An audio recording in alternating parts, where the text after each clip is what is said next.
Hello everyone and welcome to Battle of the Beasts New Protectors Era, episode number 4. I'm Adam and today we got 2 more beasts right now for a spot in round 2. So far we've done 3 battles of this tournament, 3 beasts have already been eliminated and 3 beasts have already made it into round 2. So far the lineup for the quarterfinals, because that's how short the tournament actually is looking pretty good. But you know what? I think we need more. For obvious reasons. So, with that, let's introduce the beast participating in this tournament, in this battle. Representing Series 28, the Netherworld, the last beast left to participate in this round from Series 28, we have Velakro, the Lightning Bird, versus a beast from Series 30, the Shapeshifters, the first beast from this series to be taking part in this tournament. It's Selkara, Monster of the Depths. So with Velakro and Selkara going against each other, I do not know what battlefield I'm using. Probably the Clock Arena from the Hunger Games Catching Fire. But unless I think of another one, then I'm afraid I'm going with that one. So there's no bio for you guys, is there? Because the Bible is so out of date. So with that, let's go straight to the abilities. Starting with Velakro the Lightning Bird. Velakro's abilities consists of Janus bird physiology. Velakro is made up of hundreds of thousands of Janus birds. Deformation and reformation. The Janus birds that make up Velakro's body can move out of the way to avoid attacks and swarm enemies and also reform her. Flight. Lightning manipulation. Velakro can manipulate lightning in several ways, such as holding her body together with it or shooting lightning bolts from her talons. Portal creation. Velakro can use the Janus birds that make up her body to create portals between realms. Enhanced strength and natural weaponry, being her beaks and talons. Minions are the Janus birds. Weaknesses: limited lightning. Velakro's supply of lightning is limited. If she runs out of it, she loses her ability to shoot lightning and must recharge. And incapacitation. Velakro can become incapacitated for a short period of time if she gets hit by blunt objects. Selkara, Monster of the Depths. Selkara's abilities are enhanced strength, speed, and durability. Keynote speed is in water. And also another ability is natural weaponry. And that is it. Okay, so with the stats done for Velakro and Selkara, it's time to get into the battle. The battle arena will be the Clock Arena from Hunger Games Catching Fire. And with that, let's get into this. As the chamber doors open, Selkara immediately comes through this underwater exit rather, and comes out into the arena and roars into the arena. All the spectators that see Selkara instantly starts cheering, remembering her incredible run in Transformation Takedown, and expecting another great run from this beast. Meanwhile, on the other side of the arena, a flock of birds fly out from the sky chamber of Velakro's chamber, instantly swarming around in a double helix formation before colliding into each other, and out of the flock rises a two-headed bird beast known as Velakro. As Velakro squawks into the arena, the crowd instantly starts cheering for Velakro. Immediately, Selkara realizes she has a problem. and that problem's name is Velakro. Immediately, Velakro wastes no time and builds up 2 bolts of lightning in each of his talons. Each of his talons, and shoots it directly towards Selkara. Selkara, immediately realizing that the water will electrocute her, jumps out of the water and lands into the center island as both lightning bolts strike the water almost immediately, sending a buzzing sound going through the entire water. Well, the entire body of water. When the buzzing stops, Velakro, when he stops shooting the lightning and the buzzing stops, Velakro comes down onto one of the spokes of the arena, and makes his way up to Selkara. Immediately shooting another bolt of lightning towards Selkara. Selkara rolls into the water and instantly gets away from the center island as Velakro charges up to where Selkara just was. Immediately Selkara jumps up out of the water and setting eyes on Velakro, goes to tackle Velakro immediately as Velakro shoots up a bolt of lightning, hitting Selkara directly in the chest.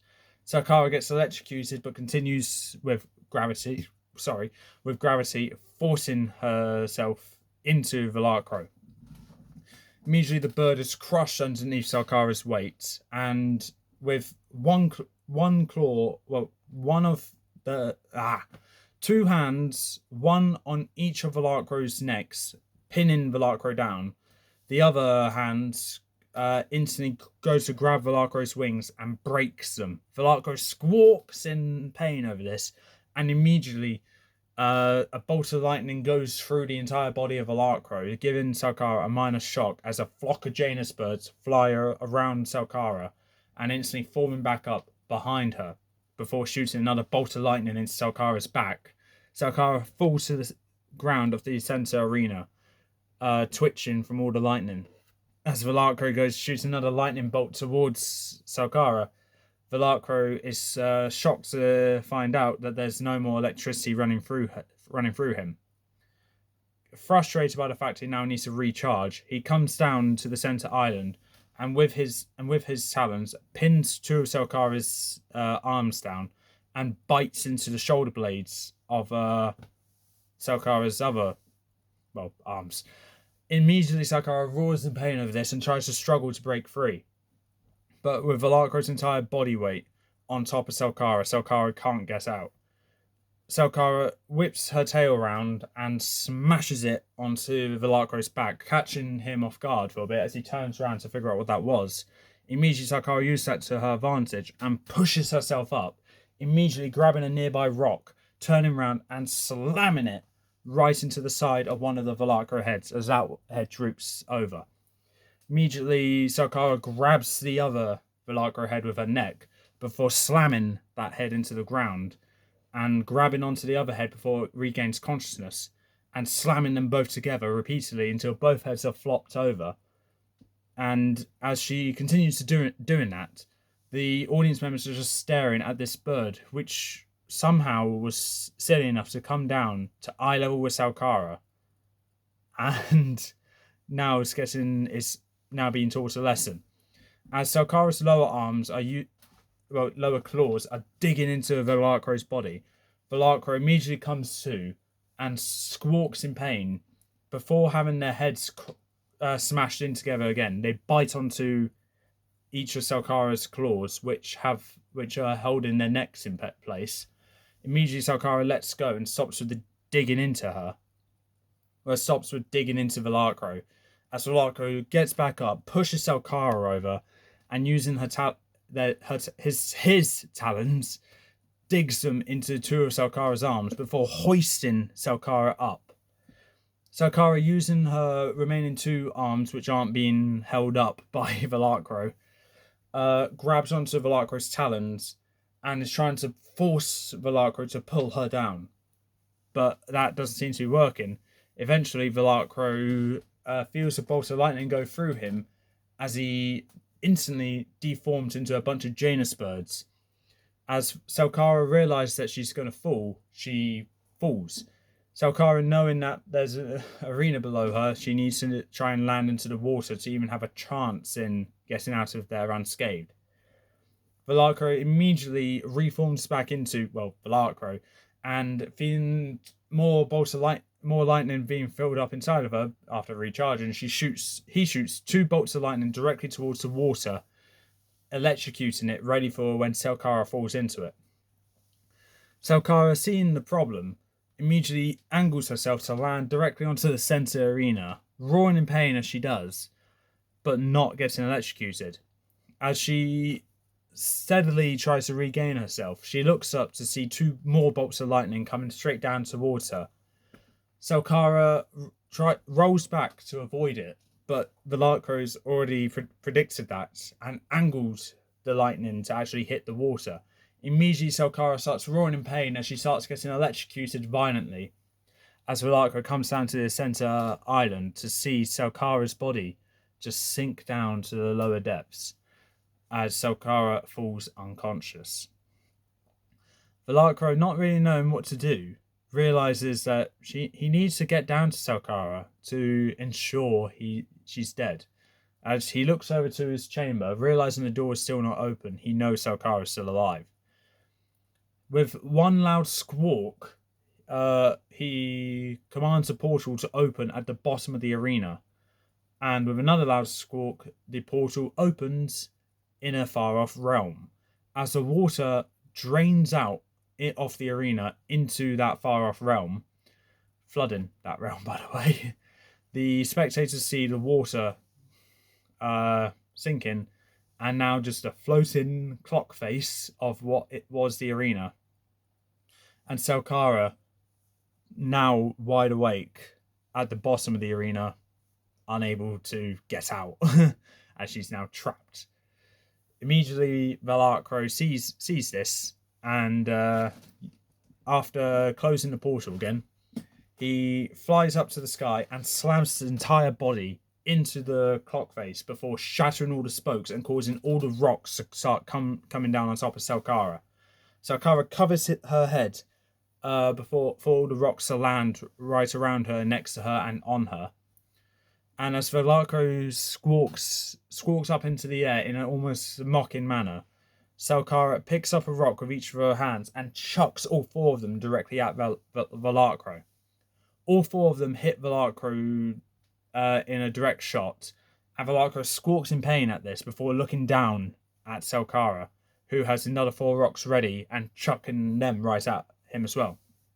Velakro dives down towards Selkara, dodging the rocks whilst he's at it, before more rocks are being constantly thrown at Velakro. Velakro dodges as many as he can, with rocks hitting him every now and then, one hitting him in the wing, one hits him in the head, and so on and so forth. Velakro is starting to get a bit concerned for himself, but he thinks he's confident enough he can take Selkara. Selkara's got no more water. Eventually, though, Velakro does get down to Selkara's level with one of his heads knocked out and a wing now broken. As Velakro goes to charge up towards Selkara, Selkara's ready, and as soon as they collide into each other, the talons of Velakro dig into Selkara's chest as Selkara wraps her entire body, her arms, around Velakro and starts constricting Velakro's airflow by compressing his lungs and his chest into herself. Velakro, struggling to breathe, bites down into Selkara's shoulder, trying to cause her to loosen her grip. And she does by unraveling one arm before grabbing onto that Velakro head, yanking it off of her, and then turning her entire body around before slamming Velakro's head into the wall of the arena. She chucks Velakro's body onto the ground, who is now completely unconscious, lifting up two more rocks, one in each hand, and slamming both of them down onto each of the Velakro heads. As the audience hears a very loud and clear blood splatter, they realise that one of these beasts have just died. And with Selkara lifting up Velakro's now limp body by his talons, they realise that Velakro is probably the dead one, as Selkara hoists the body and slams the body into the wall of the arena for good measure, before lifting up all the remaining rocks and chucking them on top of Velakro's body, burying the body entirely. As Selkara then looks up to where the underwater chamber door is, she sees that it's open, realising she's won, and now just looks at the door and then at the arena around her and realises she can't get up. She can't get up to her chamber. Immediately the spectators realise this, and so does the landlord, before filling up the chamber with water for Selkara to eventually get back into her chamber, ready for round 2. So with that being said, Selkara's won, Velakro has lost. If you think Velakro should have won, please comment below what you think about how my word's final, and Selkara's moving on to the next round. So with Selkara winning this battle, it was a bit of a far-fetched battle, to be honest, because so Velakro could have won just as much as Selkara, but Selkara has the durability to withstand quite a bit of electrocution as well as a beating. So can Velakro to an extent, but if the head gets knocked hard enough, then that goes limp, and if both heads get knocked out, then what can you do? At that point, you're just a sitting duck waiting to come to consciousness, and Selkara missed that opportunity the first time, but gained it the second time. And something that I probably should have mentioned, when Velakro's wing got broken the first time, He deflocked and reflocked, and that wing was rebuilt. That wasn't a plot hole in the fight, by the way. That is simply what happens. That's simply what happened. And who makes that rule? Me. So that's the rule, but doesn't matter anymore. Velakro is now gone. And with that, and the fourth battle now done of this tournament, this is our next quarter-finalist. And now we've got 6 more battles left of round 1. And with that being said, that's all for this time. If you like what you saw, leave a like, leave a comment, don't forget to subscribe, press the notification bell down in the corner below, and I'll see you next time.